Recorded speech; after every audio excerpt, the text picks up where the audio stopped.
Welcome back. Last time we were looking at the descendants of Jacob's brother. That would be Esau and the descendants of Edom. And then we saw a couple of the kings. It kind of had the genealogies of all these different people. And other than that, not a whole lot else happened other than a lot of creations of generations. So that's cool. But now we're going to be back to focusing on Jacob and Jacob's descendants. Genesis 37 and 1. So Jacob dwelt in the land in which his father had been a stranger and sojourned in the land of Canaan. The land of Canaan. We've heard so much about this land.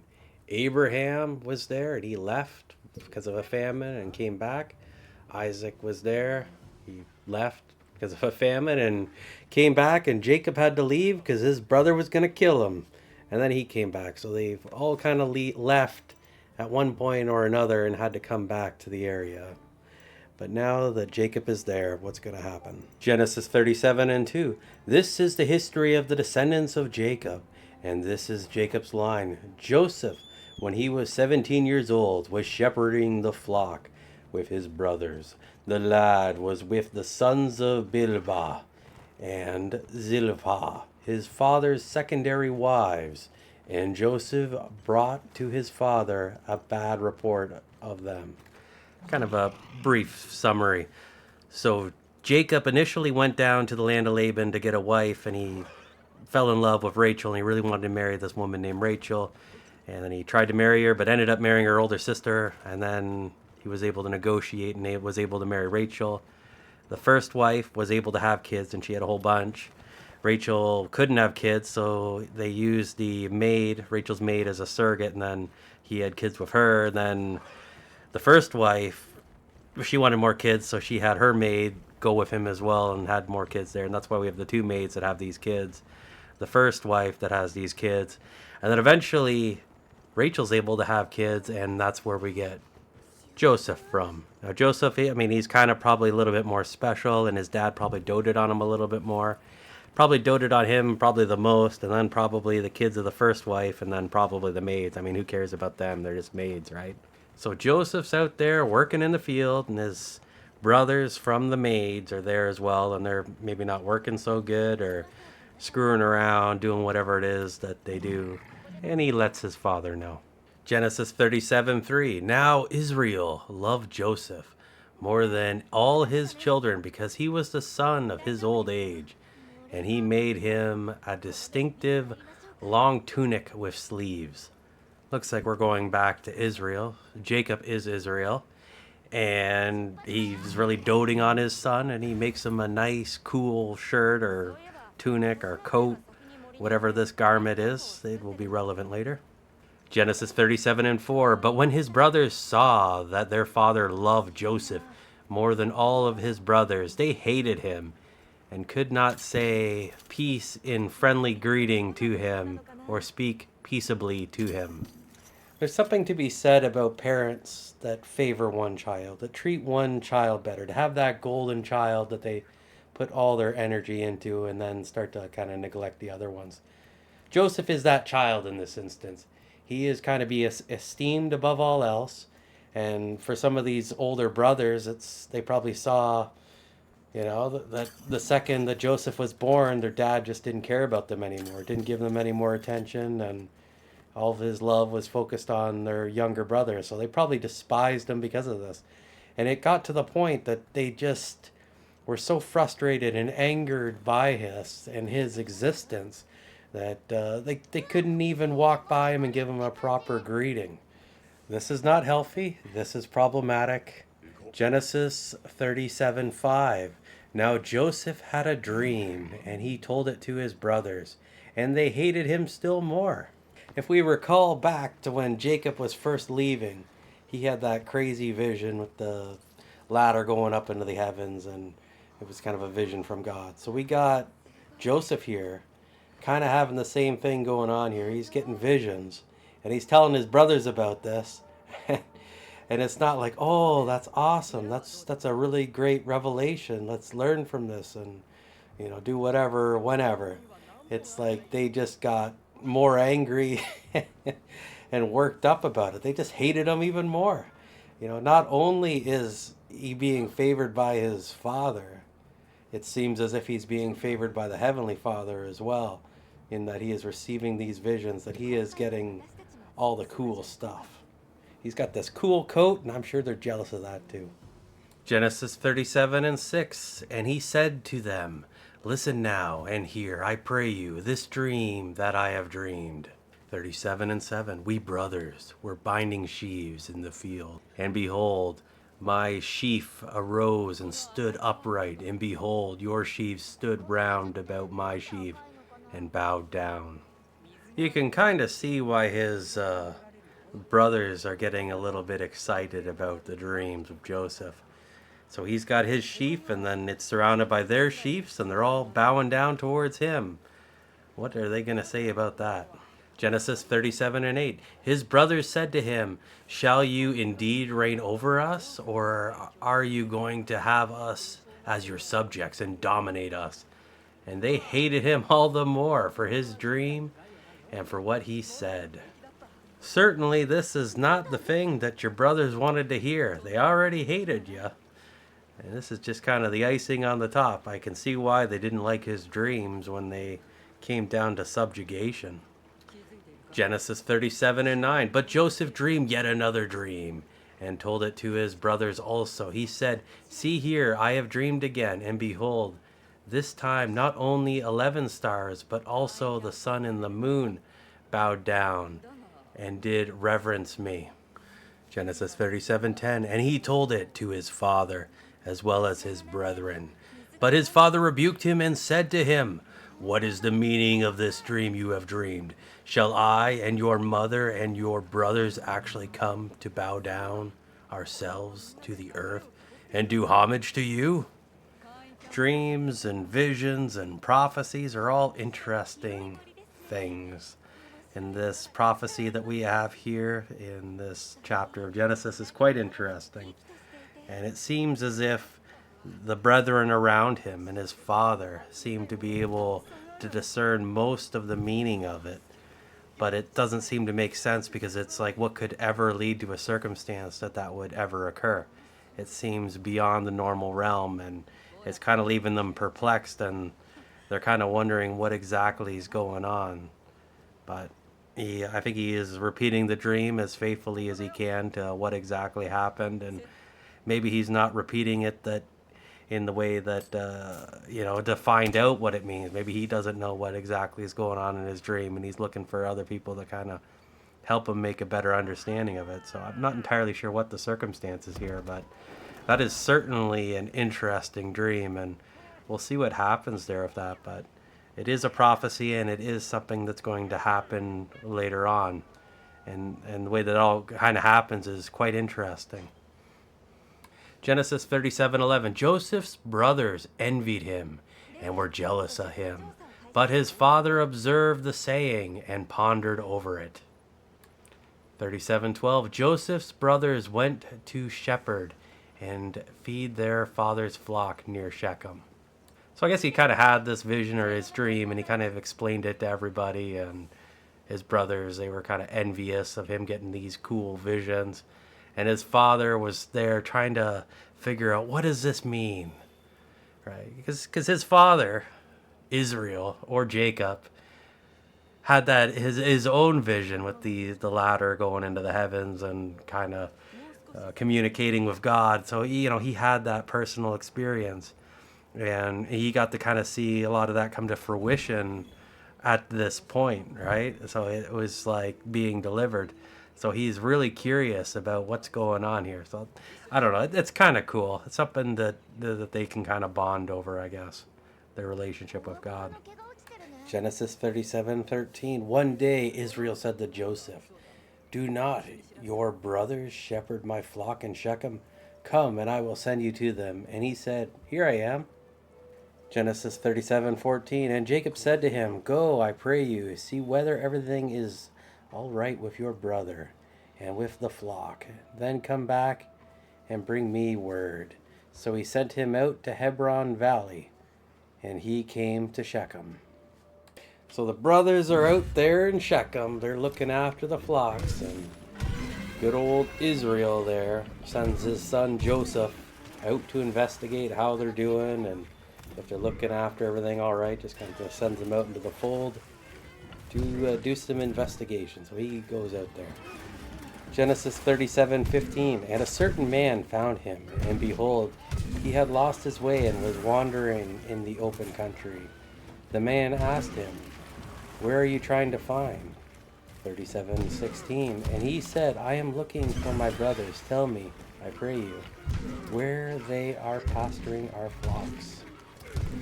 So he's on his way up there, but he gets lost. And this man, I don't know who this man is, but he is just asking him, what's going on? You're out here in the middle of nowhere, where are you trying to go, type of thing. And he's just kind of in a communication to try to get directions to end up in the right place.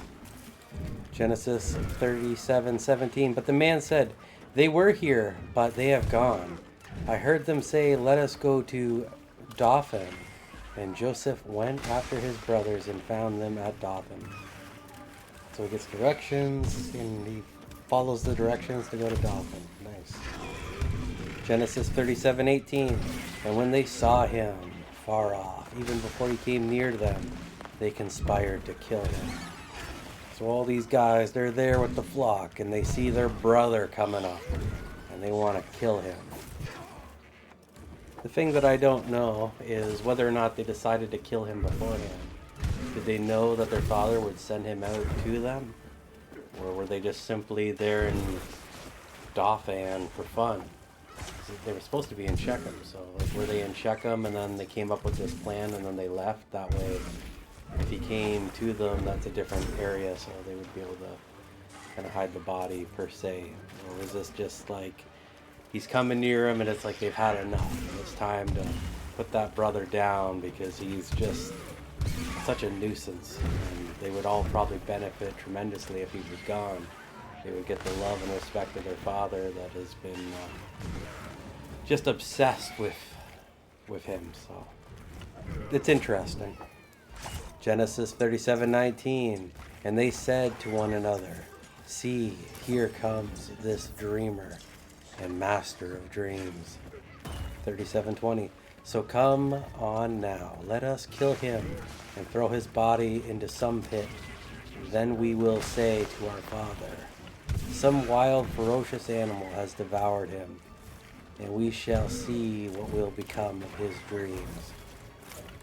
This is getting pretty heavy and pretty serious. They're not just joking around and talking, oh, we're going to kill our brother. This is like premeditated.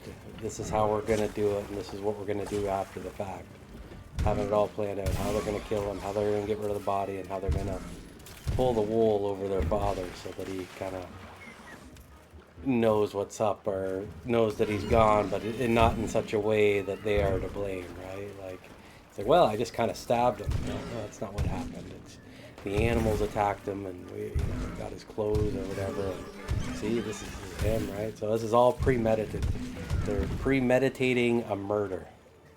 Genesis 37:21. Now Reuben heard it, and he delivered him out of their hands by saying, let us not kill him.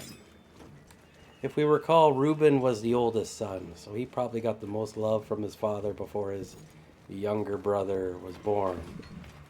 So he probably had something going on there, had a bit better of a relationship than maybe some of these other ones. And he was probably a bit older too, right? So more experienced, and probably realized that it's probably not a good thing to kill their own brother. Genesis 37:22. And Reuben said to them, shed no blood, but cast him into this pit or well that is out here in the wilderness, and lay no hand on him. He was trying to get Joseph out of their hands in order to rescue him and deliver him again to his father. So Reuben, the oldest one here, I don't know what exactly their ages are at this juncture in time, but he did not have the strength to probably go against all of his brothers. So this was kind of a compromise, that he could get him to go into the pit, and then he could rescue him at a later date and bring him back home. A method that would involve no shedding of blood, and yeah, it'd be inconvenient, and it would kind of suck, but at the same time, he probably can't stand against all of his brothers. What if his brothers were to say, well, we'll toss him in the pit with them and kill them both at the same time, and they both got eaten by some random animal or whatever. So this was kind of a smart play and a tactical play on his part. Genesis 37:23. When Joseph had come to his brothers, they stripped him of his distinctive long garment which he was wearing. 37:24. Then they took him and cast him into the well-like pit, which was empty. There was no water in it.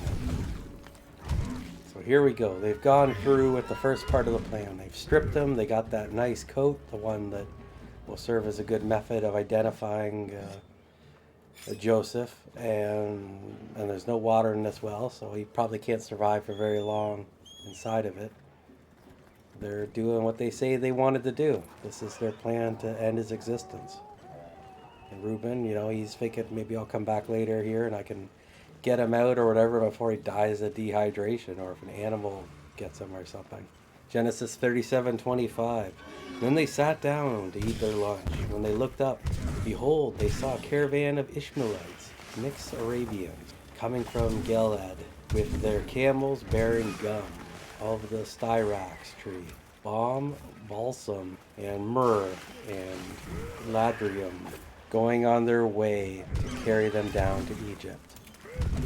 Genesis 37:26. And Judah said to his brothers, what do we gain if we slay our brother and conceal his blood?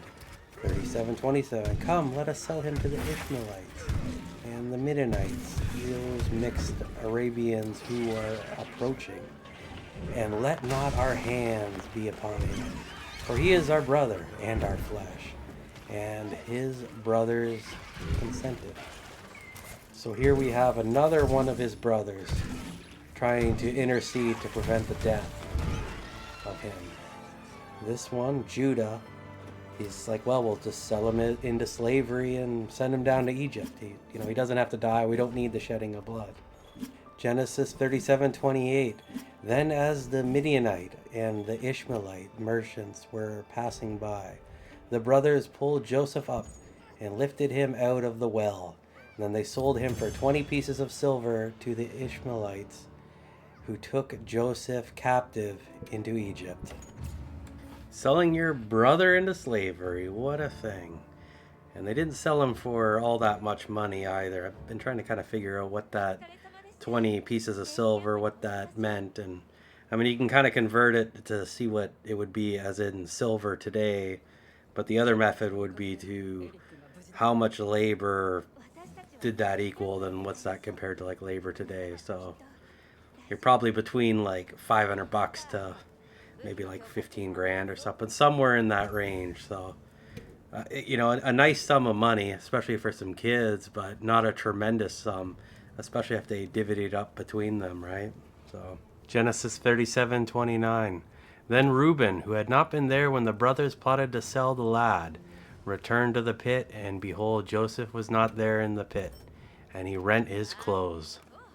So I don't know what happened, that they were kind of split up. I mean, they were out there working with the sheep or whatever, and they were probably doing whatever. And I don't know I guess we do kind of an idea who sold them. But, Reuben wasn't there at the time, probably out with the sheep or whatever. He comes back to rescue him, and he's gone. And renting his clothes, that's just kind of like rips his clothing. Just a total rage thing to do, just ripping the clothes. That was, we'll see that happen quite a bit. It's very symbolic and whatnot of something that you just can't really deal with very well. And I mean, I'm sure this was traumatic. He's just wondering where his brother is and what happened. Did they kill him? I mean, I don't know if he'd even think of slavery, that he would be gone, right? Like, I don't know. Genesis 37:30. He rejoined his brothers and said, the boy is not there, and where shall I go to hide from my father? As the oldest son, it's kind of his responsibility to look after the younger sons. So he's going to be on the hook for this. Genesis 37:31. Then they took Joseph's distinctive long garment, killed a young goat, and dipped the garment in the blood. So here we go. They've come up with their plan to hide Joseph. He got kind of torn apart by animals. There's nothing of him left anymore. And they're going to bring back this coat to his dad. And because it's such a distinctive coat, he'll know that it is his. Genesis 37:33. He said, "My son's long garment, an evil wild beast has devoured him. Joseph is without doubt rent in pieces." This is very tragic. We got a father being handed the clothes of his dead son, and they got blood all over it, and they're telling him that, "Oh, we found this. This is his coat, right?" And then just the reaction of a father and his beloved son being gone. And then we have these brothers here who are all conspiring, well, potentially conspiring. Reuben didn't know that he was taken to Egypt. He doesn't know what's happened. Maybe he thinks that, maybe he was torn apart by beast, or was he around when they did the blood stuff with the garment? I don't know. Did they tell him what happened? I don't know. I think they probably wouldn't, because that way they get to keep more of the silver. He doesn't get his share, right? And so it's divided between less people, so there's more money for them. So they have every incentive not to tell him about what happened and let him believe that he is dead. Genesis 37:34. And Jacob tore his clothes, put on sackcloth, and mourned for many days for his son. So here we go. We got more clothes rending. He's tearing his clothes. He puts on sackcloth. So that's like the cloth that is used to make sacks, like burlap or something, right? Really itchy fabric if it's placed against your skin. Just makes you miserable. And he doesn't want to feel good about anything. So he's got this sackcloth on, and it's just really itchy, and he's just in mourning for his son for a very long time. He just can't get over it. It's just his son is gone. Genesis 37:35. And all his sons and daughters attempted to console him, but he refused to be comforted and said, "I will go down to Sheol, the place of the dead, to my son mourning." And his father wept for him. This is a very intense mourning process. He cannot get over his son's passing, and he's almost taken a vow that he's never going to stop mourning till he's dead. Genesis 37:36. And the Midianites and Ishmaelites sold Joseph in Egypt to Potiphar, an officer of Pharaoh, and the captain and chief executioner of the royal guard. So here we go. We're at the end of the chapter now. But Joseph sold into slavery in Egypt, and not sold to anybody but Potiphar, an officer of the Pharaoh. So kind of an upper class, bigwig dude. So that's probably going to provide him with some opportunities that we'll see in future episodes. So